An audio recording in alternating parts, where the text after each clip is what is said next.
What's going on YouTube? John here, back again with another double unboxing review this time. What I have for you today is the 1/10 scale Archangel statue from Iron Studios and the 1/10 scale Psylocke statue from Iron Studios. Now, I'm pretty excited about these two because this officially completes my X-Men versus Sentinel diorama that I've built over maybe the course of a year and a half at this point. I've been grabbing pieces little by little just to make the whole diorama, and I'm finally completed. It's one of those where I'm out of space, so this is it. These are the last two pieces I plan to add to this diorama. I feel like they're gonna add a lot to it. And yeah, what I'm gonna go ahead and do is unbox both of them, show you all the pieces, and tell you what I think, and then show you how the diorama looks in its totality. All right, let's get started. This should be familiar to you if you've seen any of my videos or these statues in general. They usually have the same box. You have Psylocke here on the front, and in the top left here, you have a Marvel Comics logo from the 90s, which I think is a cool touch. On the side, you have the Iron Studios O with Psylocke. In the back, you have a full shot of the entire statue, which is pretty cool, and a little stylized side profile. On the top, you have a little spot varnish X with Psylocke written there. Nothing too fancy. Pretty good stuff. Looks good. Now let's crack the box open. Let's start with the little top flap here. I'm going to go ahead and slide out the foam tray it comes in. It's usually a top layer and a bottom layer with tape in between the seam of both layers. So I'm going to go ahead and slide this out and then take a box cutter and cut the tape all around. And while I do that, I'll give you a quick history lesson on the character. Created by Chris Claremont, Psylocke was originally known as Betsy Braddock. In a 1989 story that is slightly problematic these days, an amnesiac Betsy is kidnapped by the Hand who brainwash her and physically alter her to take on an East Asian appearance. A 1993 story by Fabian Nicieza would retroactively establish that Braddock's changed appearance was a product of a body swap between Braddock and the assassin Kanan. During the Hunt for Wolverine storyline, Braddock was able to reconstitute her original body, and Kanan was reborn in her original body as well. Claiming the codename Psylocke for herself, Kanan became a citizen of the mutant nation of Krakoa.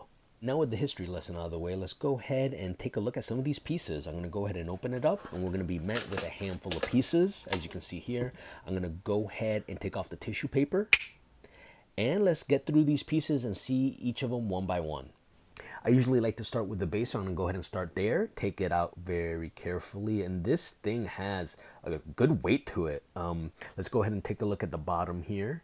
I'm going to go ahead and zoom in just so you can see some of the lettering. It has the X-Men logo, Psylocke, Iron Studios, all that good stuff. This is not a numbered piece, but it is limited. Let's take a look at some of the paint applications here, and honestly, I'm really impressed with it. It's very consistent with the other pieces that I own in my collection.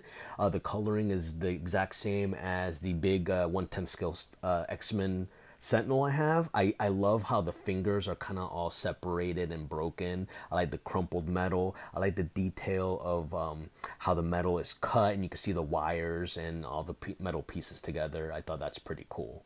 I'm going to go ahead and set this piece down and move on next to the body. As you can see here, nice paint applications on this as well. Let's go ahead and start from the bottom. The paint applications here are really nice and clean, especially around the little like slits in her thigh area. Like those are like nicely painted, and so is like all the shading and everything else. The sash is made out of a PVC material, so it won't be prone to snapping. And yeah, it looks pretty nice. Let's go ahead and move on. We could take a closer look once we put this statue together. Let's go ahead and move on to the next piece. And here we have her forearm with her psychic blade in full display. And I think this looks really nice. It's made out of a pink resin. Be careful so the psychic blade doesn't snap. Otherwise, very well done here. All right, well, let's go ahead and move on. Let's look at the head sculpt next. How about we do that? All right, I think this looks really nice. Nice little amount of detail, nice kind of blush on her. The eyes look good. I like how her ponytail is sculpted in a way that makes it look like she's dropping down. I thought that's a nice little dynamic touch. All right, let's move on to her weapons. You get actually two different choices here, and I wasn't sure initially why you got two choices, but I'll go over that in a little bit. For now, let's take a look at the first one, which is the longer blade. It's actually really well sculpted. It actually has a little bit of like weight to it, more than I thought it would. So I'm not sure. I don't think it's metal, but it does feel more substantial than plastic. All right, moving on, let's take a look at the short piece. And this one is the one you use if you're gonna display Psylocke with Archangel together. Not really much to show here, is just the same sculpt, but cut off like a quarter of the way into the blade. All right, let's go ahead and put this statue together. As you can see, there's a keyhole right there and a keyhole right here. If we take a look at Psylocke's body, there's a big key right there that you place into one of the keyholes, and there's a magnet there that goes in the other section, and then that goes right up there. There's a little slit, so you kind of have to have a little coordination here to get this right. So let's go ahead and do that now. I started with the bottom key first, and the magnetic one kind of snapped into place, and then I took the sword and carefully kind of pulled it a little back and put it in the little slit. You have to be careful though. Not much else to it after this. You just put on the forearm and the head portrait. They're both magnetically fit, so they kind of just snap into place just like that. And then the head like that, and there you have it. This is Psylocke. All right, and when I originally recorded this video, I had done the short sword, but if you're gonna display her individually, you're gonna wanna display her with the long sword. I'm gonna go ahead and show you that. You go ahead and slide it like so, and putting the body on is a little trickier than the short sword, because you're gonna have to put the key in on the bottom only like a little bit of the way in, and once you do that, you want to go ahead and slide the handle into her hand kind of like this. And what I ended up doing is sliding the bottom the rest of the way, kind of going back and forth until it snapped into place like that. And that's Psylocke. Overall, my impressions are really positive. I really like this piece. I like the pose that she's in. It's a very dynamic pose. I like how her hair and her kind of sash is kind of flowing in the wind, kind of upward, almost to give the impression that she's landing on this arm and kind of riding it down on her with her sword.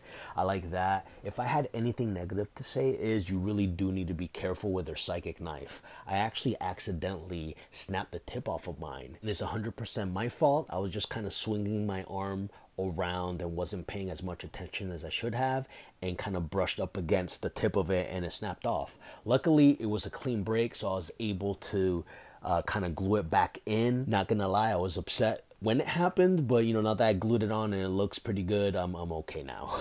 All right, let's move on to Archangel. All right, I wasn't going to go into detail about the box, but look how huge this box is. I know he has a wingspan to him, but man, I did not expect the box to be this big. It has the same trappings as the other boxes with the Marvel logo, the pictures around. And as you can see, the wingspan of this guy is so wide that the sides of the box actually have parts of the wings, because you can't capture the whole thing on one side of the box.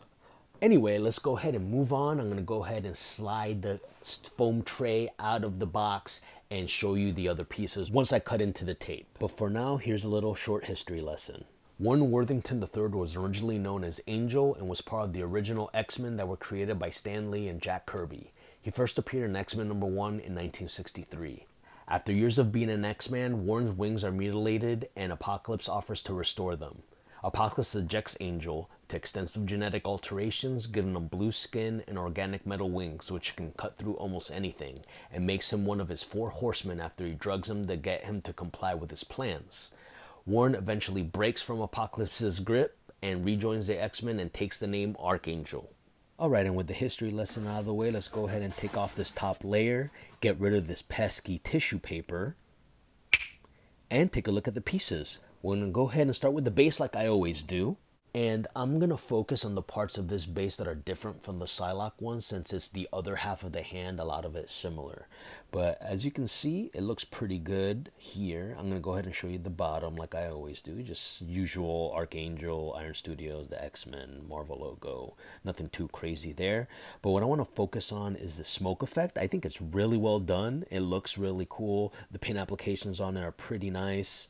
And I'm pretty overall happy with it. I think you guys are familiar with the rest of the details of the base, so I'm going to go ahead and put this down and move on to the next part. I'm going to be extra careful to put this down. I don't want to snap anything else off. Just place it right there.